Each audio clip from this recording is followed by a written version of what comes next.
Passenger Seat podcast pod vlog, and I am on my way today to go and visit Peggy. Obviously not driving, Jamie's along for the ride today to have a look at her. This will be my second trip to visit her today. I went and visited her on Sunday the 15th of April, so about 6 days after I dropped her off, and she was already pretty bare looking. I'm going to overlay some footage for you now from that trip, and it was quite surprising to see her that way. All of the wings and everything had come off, all of the interior had been stripped out, the headlining, the windows, basically she was on her wheels. Her engine was still kind of in there, but it was kind of the radiator in the front and the bonnet was all off, so even more kind of stripped off than I'd ever seen her before. The wings and everything were off, and they were in a pile outside the front of the place. And yeah, it was a really surprising way to see the car, but also really interesting, because not only had the guy that's doing the work stripped off all of that stuff, but he'd also started to do some quite investigative work, so looking on the underneath and assessing kind of how that was, some air chiseling in a few places to work out and get it down to the bare metal, so that we could see kind of how that was in those few places, to work out whether there would need to be work and parts ordered for that. And I was able to kind of see how the inside looked completely bare, and we could make better assessments about the kind of floor panels, the sills and everything were all off, so we could make assessments about those. And the passenger side seemed a lot better than we were thinking it was going to be, especially given that most of the external damage was along that side, but it had had a repair at some point in the past, whereas the driver's side was looking a lot worse than the passenger side. But overall, I cling on to the fact that there was a lot of, this is a lot better than we expected, this isn't as bad as I thought, which was obviously really promising. And so we had a good look round, had a look at kind of the stuff that was there, and I came away with homework. There was a few bits and pieces that he was kind of conscious again of budget and things like that, and said, take these away, you can do some little bits to these to tidy them up, neaten them up, and they will be perfectly fine to go back on the car. So I guess there might be a video coming of me doing some of my homework on that. So some of the chrome work and some of the kind of headlining bits and pieces that I've got to work on when I get a chance. It's been a busy couple of weeks, not had a chance to do that yet. And then yeah, kind of a good look round of the car. And what I found is that by going to someone who I think has something near 40 years, I guess, working in Morris Minors, there is so much stuff that I learn every time I go there, both about Peggy in general and when and where she's had work done, but also about the kind of construction of Morris Minors in general. So little things like how the headlining was put in, how the shell was built, how it was all put together. Obviously with so many years of taking the cars apart, he's got that kind of knowledge, so that was really useful for me to learn more about these cars, that I've found myself loving one of them. And so that was really useful, and yeah, just a really interesting trip there to kind of see all of those little bits and her apart. We're on the way now because it's been almost 2 weeks again. I called him on Monday, and he was in the process of cutting some parts away and starting to weld new pieces in, and so he said to come along today, which is Friday the 26th of April, to kind of see what's changed and see some of the new work that's gone into it. But yes, that's really exciting.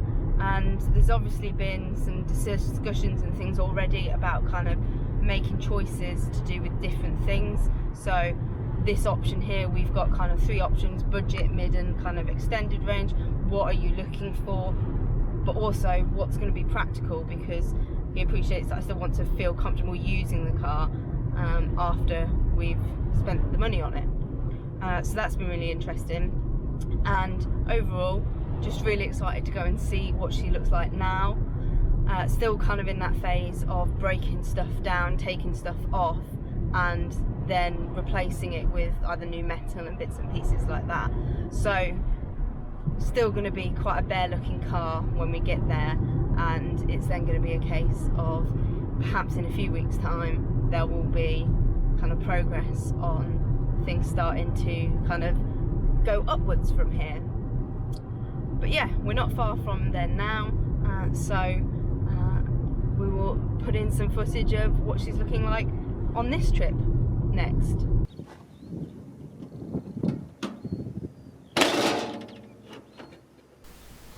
So when we arrived, Ian had been finishing up a little bit of welding over on the driver's side and then started showing us around the car.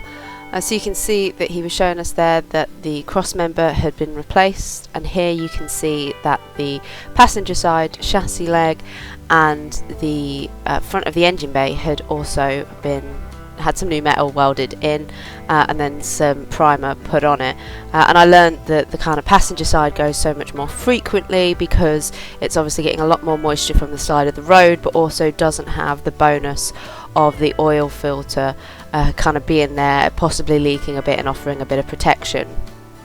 Here we can see where he's had the oil chisel at the bottom of the door, trying to get through what is huge amounts of filler to work out exactly where the previous repair was and how that will fit up to a standard repair panel. That will all obviously come off before the paint goes on, and he thinks that there's possibly been a knock to this door or scrape alongside this door that has resulted in it being somewhat misshapen, because he's had to kind of realign the door and the A-pillar together. That is then kind of meant that they've kind of covered that over with huge amounts of filler. You can see me kind of checking it out there. It really was quite deep, and obviously once one thing is kind of out of whack, other stuff starts to struggle as well. So you can see how he's talking about how well it lines up to the other door, and also how at the top of the door there was possibly some issues with fit that was causing it to kind of chip away there. This is the area that he was kind of welding at when we arrived, but yeah, starting to kind of see how bits are being taken out and put in. He's got a kind of temporary door top put in there so that he could do accurate kind of measuring up of the door to the hole and making sure that it's going to have a really nice shut when the car is all finished, which will be really nice because Peggy's had some issues with that door shutting properly basically the whole time that I've had her, especially after I put new rubbers on.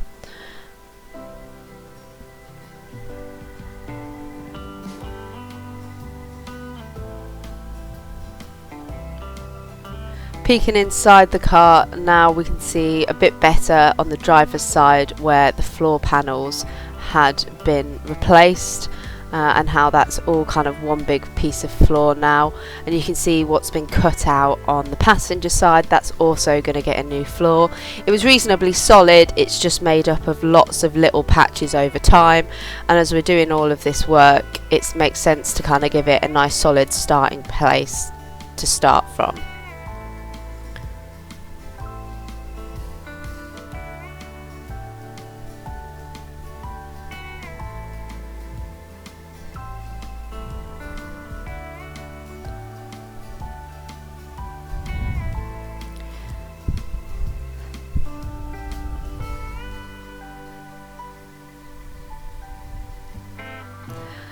Down here we're going to check out what the sill looks like, and the driver's side sill was a definite replace, and I think we've probably decided that whilst we're doing all this we might as well replace the passenger side sill. It had been replaced and worked on previously, but it just kind of makes sense to do that so that it marries up to the new floor just right as well.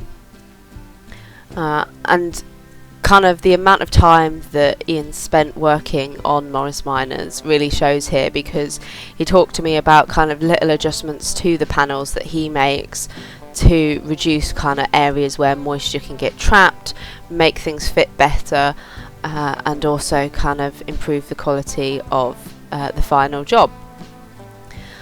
And all stuff that I guess, unless you've been working with the panels and stuff that have come through over the years and know exactly where these cars rot. You might not be aware of, but obviously he's got plenty of experience with that. Talking here about the fact that Morris Minors obviously have an interior light, and mine he noticed was never going to work in a current situation, but that will all be sorted when the car goes back together, which will be quite exciting because I've obviously never had a working interior lights.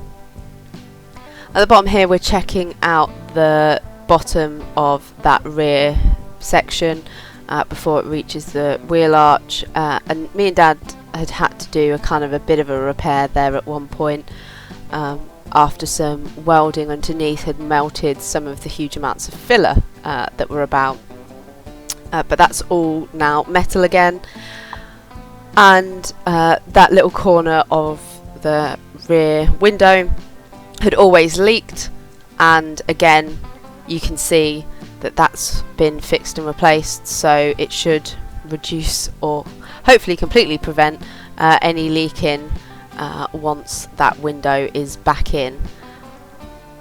But you can really see from some of these angles just how much daylight is coming through those rear inner wings, and that's obviously all going to be next on the list for him to work through.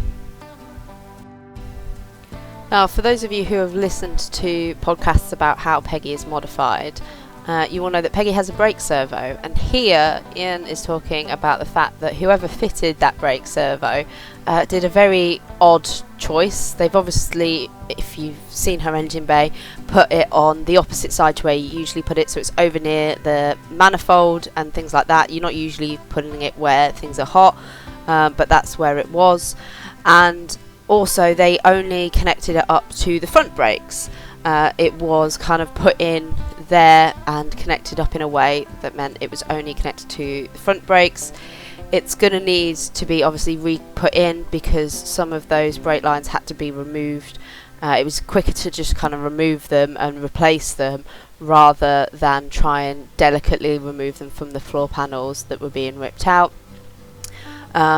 But it's now making a decision as to whether we accept that the brake servo worked relatively well as it was, and carry on just having it on the front brakes, or whether I get it put back in correctly, and that's obviously a bigger job because of how they had put it in the first place. So that's something for us to think about. I usually come away with a few decisions that I have to make to decide what is going to be done in the final piece after I've visited.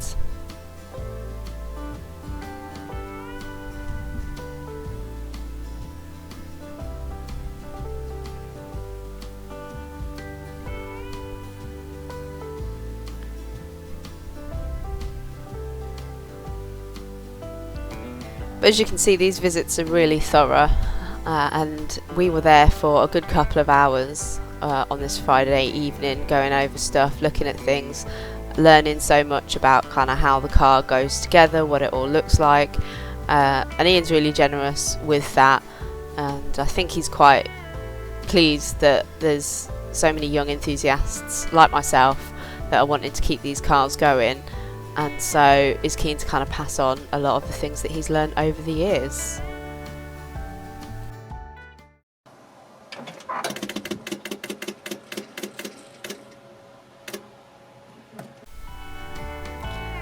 Then we move on to Peggy's cut-offs pile, and all of the bits of things and parts that have been removed from the inside and from where the welding has taken place. And you can see kind of how the driver's side has come together, but the passenger side has still a lot of work left to do.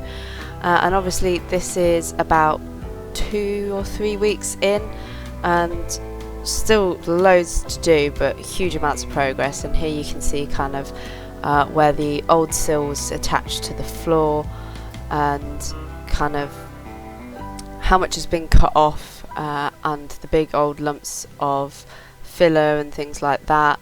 this piece here was the bits that had been kind of cut out from that rear quarter that had the big old lumps of filler and stuff on the top of it.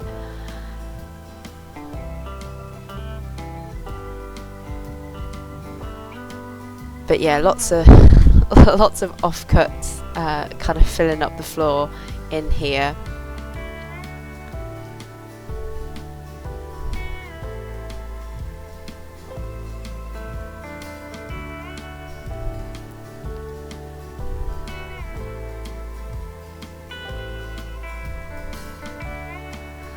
And this is kind of him showing me how parts of the car kind of come together after they've now been replaced. And again, it's all so much learning in terms of how these cars were made, how they come together, and also how they continue to be repaired because there's so many of them about. And yeah, we were there for hours. This is only kind of some of it, learning quite a bit of how it all works and what's still left to do. But it was always fantastic to get an update on kind of what is going on with Peggy and how much is left to do. We're still all on track. The aim is that Peggy is done for the end of June to go to the Morris Minor Owners Club National over at Gaydon, and that's hopefully still happening based on kind of how progress has been going. There's been no kind of nasty surprises, and it's kind of a testament to how Ian works in terms of Peggy being kind of the only major project really that's in there, and he just has a few kind of little MOT jobs and things that are in to work around, perhaps waiting for paint to dry or parts to arrive and things like that. But if you've ever been to this place and you recognise it, you all know that there is racks and racks of panels and things, so most things are already there, and like we saw earlier in the video, he will just go over and grab whatever's needed.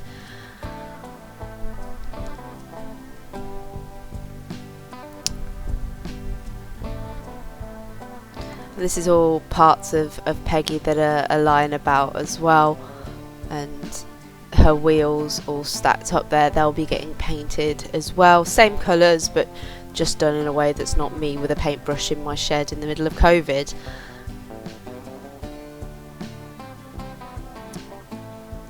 And this is him explaining to me a weird little bodge that someone had done at some point along the line with the torsion bar, and how difficult it had ended up being trying to remove it. Obviously it held reasonably well because it wasn't something that we'd ever had problems with, but an interesting bodge nonetheless, where they'd basically just found something in their garage to try and put it back together after they'd presumably lost the end cup that the torsion bar sits in. But that'll all get replaced when it goes back on. But here's him showing me the level of force he had to use to try and get that torsion bar taken off. So still left to do is obviously most of the passenger side, and then getting to properly stripping the paint all off and putting her back together. So still lots of updates yet to come, and I hope you're really enjoying following us along for this series. Thank you ever so much for watching, and make sure you're subscribed to see kind of what is coming up, and in the meantime, drive safely and happy motoring.